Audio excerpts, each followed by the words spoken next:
In today's video, I'm going to teach you how to send big files with Outlook. If you've ever had an email bounce back because the attachment was too large, this walkthrough is for you.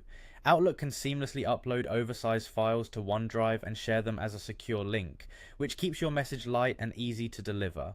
Make sure you're signed into your Outlook account and that you have a stable internet connection so the upload can complete. Start by opening Outlook.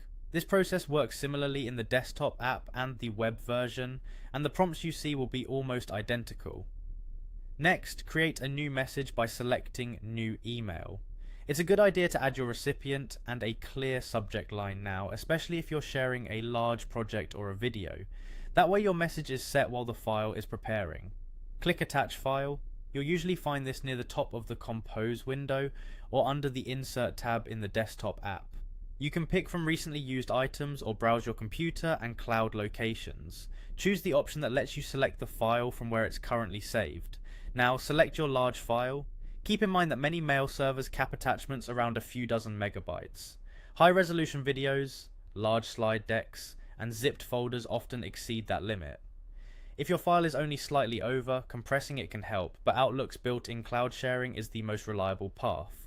If the file exceeds the size limit, Outlook will prompt you to upload it to OneDrive instead of attaching it directly.